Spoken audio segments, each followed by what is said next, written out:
अस्सलाम वालेकुम, welcome to my channel FH cooking and baking. उम्मीद करती हूँ कि सब खैरियत से होंगे।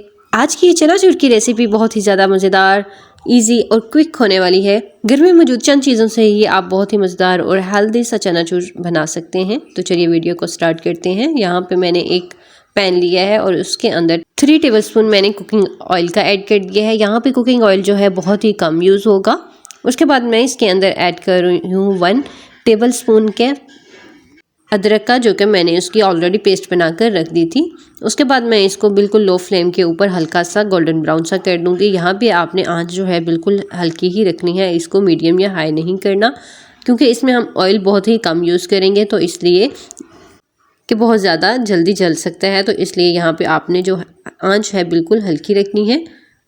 और इस चनाचूर की रेसिपी में ऑयल जो है बहुत ही कम यूज़ होगा और बहुत ही कम इंग्रेडिएंट्स के साथ बहुत ही मज़ेदार टेस्टी सी रेसिपी आपको मिल जाएगी। यहाँ पे जो है हमारे पास अदरक जो अच्छे से शैलो फ्राई हो चुका है। उसके बाद मैं इसके अंदर ऐड कर दूँगी ज़ीरा। ज़ीरा जो मैंने सिर्फ लिया है यहाँ पे 1 टेबलस्पून,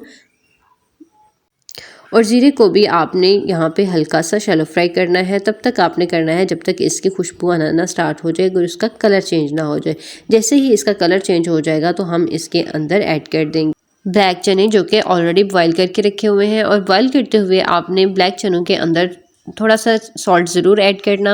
और सॉल्ट ऐड करने का मकसद यही होता है कि इसका जो छिलका है वो उतरता नहीं है, जैसे एज इट इज़ होते हैं वैसे ही रहते हैं और बहुत ही ज़्यादा सॉफ्ट और खूबसूरत से लगते हैं और शाइनी होते हैं। तो इसलिए आपने जब भी बॉईल करना है, कोई भी चने आप बॉईल करें वाइट या ब्लैक, तो उसके अंदर सॉल्ट ज़रूर ऐड किया करें ताकि उसका टेस्ट भी बहुत ही ज़्यादा अच्छा आए।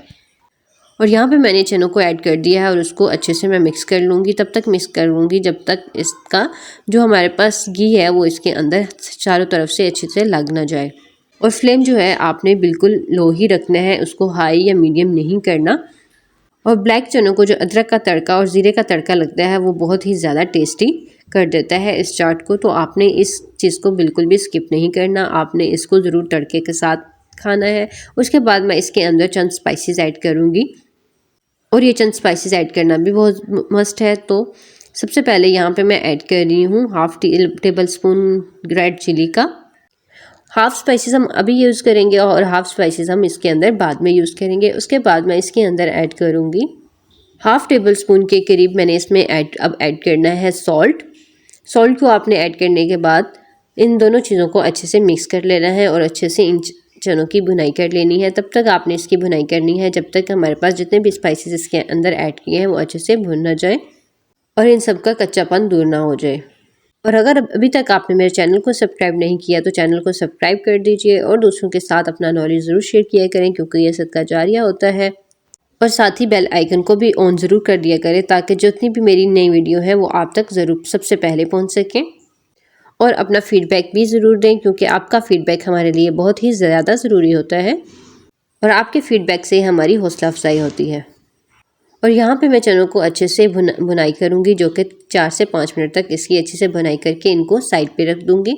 उसके बाद यहाँ पे मैंने एक प्यारा सा बाउल लिया है और उसके बाद मैं इसके अंदर चंद सब्जियाँ और उसके साथ ही कुछ सैलेड भी ऐड करूँगी। तो चलिए स्टार्ट करते हैं। यहाँ पे सबसे पहले मैंने जो चने बॉईल करके रखे हैं वो इसके अंदर ऐड करूँगी। और यहाँ पे जो ब्लैक चने हैं आपने इनको 2 हिस्से में डिवाइड करना है। एक ही मरतबा आपने ये सारे चने बाउल के अंदर ऐड नहीं करने। उसकी रीज़न क्या है ये मैं आपको आगे जाकर बताती हूँ। तो अब यहाँ पे मैं जो हाफ़ चने हैं पहले इसमें यूज़ करूँगी और हाफ़ जो है मैं बाद में यूज़ करूँगी।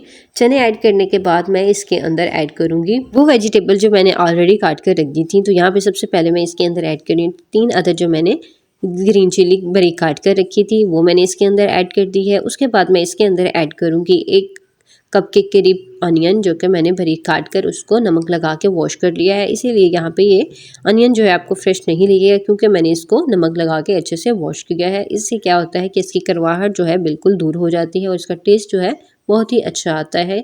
उसके बाद मैं इसके अंदर ऐड कर रही हूँ 1 कप के करीब बंद गोभी, जो कि मैंने वॉश करके अच्छे से बारीक काट के रख ली थी। और उसके बाद मैं इसके अंदर ऐड करूँगी हाफ़ कप के करीब खीरा, जो कि मैंने वॉश करके बारीक काट के रख दिया था। और इसके बाद मैं इसके अंदर ऐड कर रही हूँ 1 टमाटर, जो कि मैंने वॉश करने के बाद इसको बारीक काट के रख लिया था। आपने इन सब चीज़ों को ज़रूर इसके अंदर ऐड करना है। इसमें से कोई भी चीज़ स्किप नहीं करनी क्योंकि इसका टेस्ट जो है बहुत ही ज़्यादा अच्छा आता है। हाफ़ चने जो है हमने इसके अंदर पहले ऐड कर दिए थे और हाफ़ चने जो है हम इन सब सब्जियों के ऊपर ऐड करेंगे। जिस तरह सिंपल चना चाट लाहौरी दही भल्ले जो है ठंडे अच्छे लगते हैं, उसी तरह ये हमारे पास जो ब्लैक चने हैं ये नीम हल्का सा गरम जो है बहुत ही ज़्यादा मज़े के लगते हैं। तो इसलिए हमने इसके अंदर आहिस्ता से सारे पोर कर देने हैं और इसके बाद इनको अच्छे से मिक्स कर लेना है। अब क्योंकि हमने जितनी भी सब्जियां थी इसके अंदर जितना भी सैलेड था वो हमने दरमियान में ऐड किया था। उसका मकसद यही था कि जब हम इसके अंदर गर्म चने ऐड करेंगे तो इसका जो थोड़ा सा टेक्सचर है वो चेंज हो जाएगा। थोड़ी सी सारी वेजिटेबल्स जो हैं इसकी वजह से नरम हो जाएंगी और गर्म हो जाएंगी, तो ये बहुत ही ज़्यादा टेस्ट देती हैं। और यहाँ पे इसको आपने मुसलसल हिलाते रहना है ताकि जितने भी हमारे पास इसके अंदर सैलेड और वेजिटेबल्स हैं वो अच्छे से इसके अंदर मिक्स हो जाए। और इसके अलावा आपको मेरे चैनल पे बहुत सी रेसिपीज़ मिल जाएंगी जिनमें से चना चाट, समोसा चाट, कचौरी और केक बेक और इसके अलावा बहुत सी बेकिंग की टिप्स और रेसिपीज़ आपको मेरे चैनल पर मिल जाएगी। और जब भी आपको लगता है कि आपको कोई नई चीज़ सीखने को मिली है तो दूसरों के साथ ज़रूर शेयर किया करें। और अब जो है मैं इसको सर्विंग प्लेट के अंदर ऐड करूंगी और एंजॉय करूंगी। वीडियो अच्छी लगी हो तो लाइक, सब्सक्राइब और शेयर करना मत भूलिए। Thank you.